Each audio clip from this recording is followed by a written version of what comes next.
दर्शनाला यावं अशा प्रकारचा आग्रह पांडुरंग बरोबर भास्कर जाधव या सगळ्या सहकाऱ्यांचा होता. आणि तिथे गेल्यानंतर खऱ्या अर्थाने मागच्या 2 वर्षापासून ते बोलवतात. पण मला स्वतःलाच जरा वेगळं वाटलं की मी आधीच का नाही इथं आलो. गावकऱ्यांनी जी माहिती दिली ती 1 वर्ष आधी प्रसाद बनवून देवीच्या गादीखाली पेटी आहे त्या पेटीत ठेवतात आणि दुसऱ्या वर्षी पंचमीला तो प्रसाद काढतात. 1 वर्ष बनवलेला प्रसाद काहीही खराब न होता जशाच्या तसा राहणं, याचा अर्थ देवीचं फार मोठं सत्व त्या गावामध्ये आहे. आणि त्या देवीचं दर्शन आज घेतलं. आज मयूर आणि मिताली यांच्या घरीही दर्शनाला आलो. अजून मला भिवंडीला एक कार्यक्रम असल्यामुळे परत जायचं, संध्याकाळी पुन्हा येऊन अजून 5-6 ठिकाणी जायचं आहे. साहेब, तुम्ही शहापूर तालुक्याचे नेहमीच दौरे करता, परंतु आज 10 वर्षापासून तुम्ही सत्तेत होते. त्यानंतर साधारण 7 वर्ष झाली शहापूर मुरबाड या रस्त्याचं काम चालू आहे.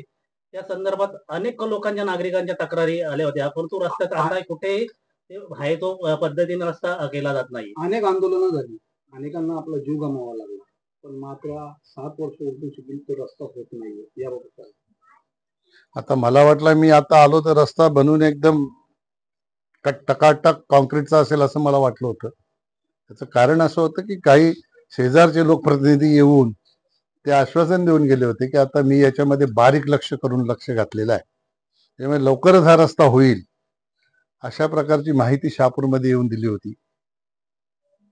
खरं तर काय मला कळत नाही कसं बोलतात, लोकांनाही कसं पटतंय. आता ते समृद्धी वाल्यानं मी करायला सांगितलं, तर समृद्धी काय? समृद्धीवाले म्हणजे कोण? समृद्धी रस्त्याचं नाव होतं, तेही बदललं.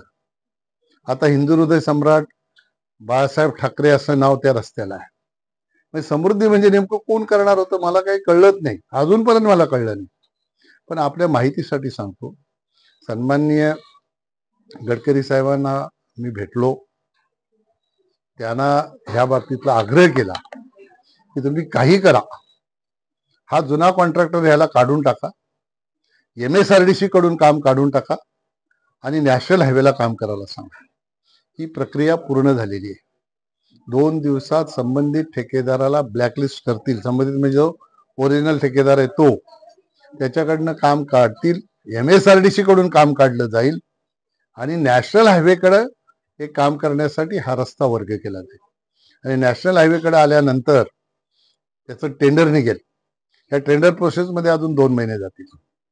अरे बरं झालं तुम्ही हा प्रश्न विचारला, म्हणजे तुम्हाला आधीच माहिती दिली की अजून खोटी माहिती शहापूरमध्ये येऊन कोणी द्यायला नको. आता नॅशनल हायवे हा रस्ता त्यांच्याकडे वर्ग झाल्यानंतर ते करणार आहेत, त्याची टेंडर प्रक्रिया करतील. त्यानंतर रीतसर हा रस्ता, ब्रिज हे सगळं होईल. शेवटी MSRDCनी हा रस्ता करायला घेतल्यानंतर ज्या प्रकारचं लक्ष द्यायला पाहिजे होतं त्या प्रकारचं लक्ष दिलं नाही. अनेक वेळा आंदोलनं झाली, अनेक लोकांचा जीव गेला. ओरिजिनल ठेकेदार कोणी असेल तो असेल, पण दुसरा ठेकेदार जो काम करतो त्याला ब्लॅकलिस्ट करा असं सांगितलं गेलं, पण त्याला पाठीशी घातलं गेलं. मग कुठलेही राज्यकर्ते असतील, त्या राज्यकर्त्यांनी पाठीशी घालण्याचं काम केल्यामुळे जनतेवर ही परिस्थिती आलेली आहे. मला मागच्या वेळेला आपणच लोकांनी सांगितलं 20 लोकांचा मृत्यू झाला, तेव्हा मी पत्रकार परिषद भिवंडीला घेतली होती, तेव्हा आपणच लोकांनी सांगितलं 20 लोक त्यांचा मृत्यू झाला, 25 लोक अपंग झाले.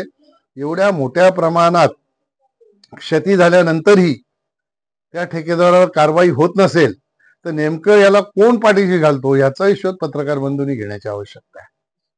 नुसतं त्या DPC मध्ये एवढ्याशा रस्त्यासाठी चर्चा करणं, गोंधळ घालणं आणि एखाद्या कारण नसताना एखाद्या व्यक्तीला टार्गेट करणं, म्हणजे आम्ही तर असं समजतो आम्ही किती मोठे आहोत, सगळे लोकप्रतिनिधी एकाच ठिकाणी एकवटलेले आहेत, अशा प्रकारची परिस्थिती निर्माण झाली. पण जे बोलणारे होते, मागील वेळी तुम्ही स्वतः बोलले होते, अनेक लोकांनी प्रश्न विचारले होते की त्या ठेकेदाराला काल्या लिस्ट मध्ये टाकलं जाईल.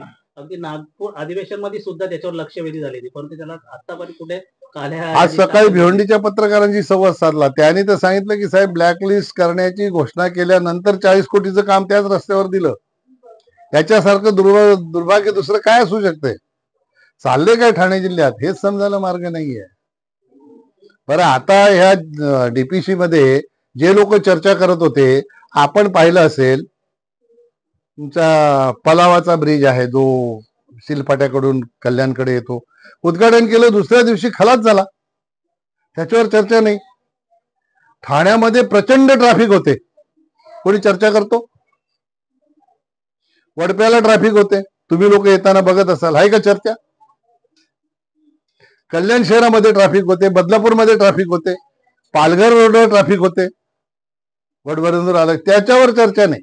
एकमेव चर्चा म्हणजे कपिल पाटील अजून लोकांना जड जातोय असा त्याचा अर्थ आहे.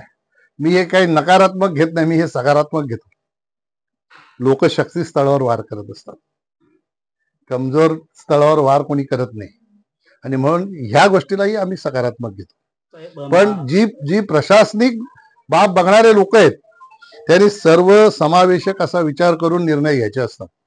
एकाने तर मागणी केली, काय त्याच्या आकलेचे तारे कुठून तोडून आले मला माहित नाही, देशद्रोहाचा गुन्हा दाखल करा.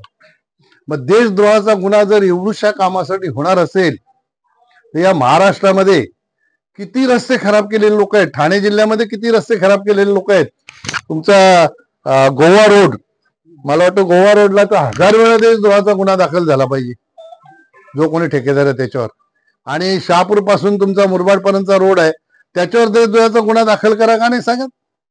वाडा रोडच्या कॉन्ट्रॅक्टरवर देशद्रोहाचा गुन्हा दाखल करा का नाही सांगत? चिंचोटी कामन रस्त्यावर देशद्रोहाचा गुन्हा दाखल का नाही करायचा? यांना काय पाठीशी घालता का तुम्हाला पडद्यामागून येऊन भेटतात म्हणून? अशा प्रकारची प्रवृत्ती असणाऱ्या लोकप्रतिनिधींपासून सावध राहिलं पाहिजे. मला तर काल आश्चर्य वाटलं, एक एक एक एक एक त्याच्यामध्ये भर घालण्याचं काम करत होतं, पण वस्तुस्थिती समजून घेतली पाहिजे. इथे जी ट्रॅफिक होते ती ट्रॅफिक पुलांची जी कामं आहेत त्याचा ठेकेदार कोणीतरी दुसरा आहे. एका ठिकाणी नवयुग आहे, मला नावही माहित नाही, जी पुलांची कामं करतात त्याचे ठेकेदार दुसरे आहेत.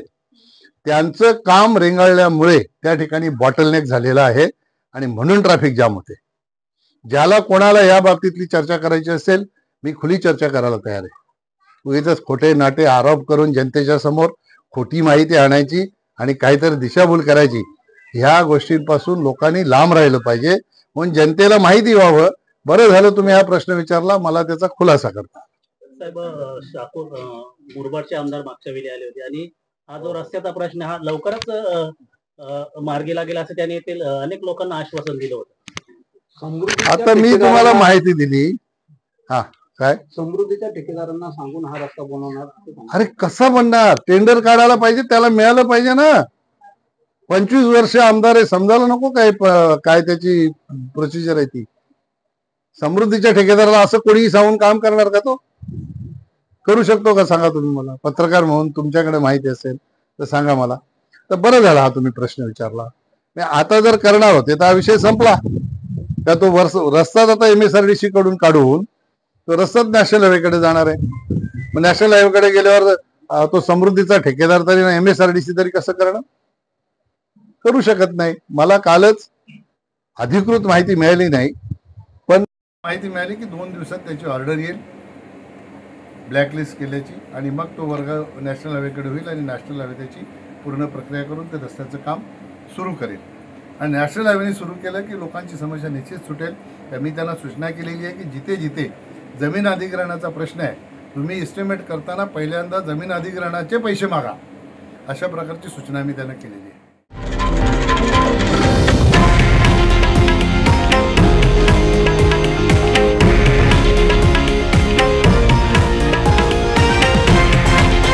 हे आहे देशातील नंबर 1 न्यूज नेटवर्क आणि आपण पाहत आहात TV9 मराठी, एकमेव.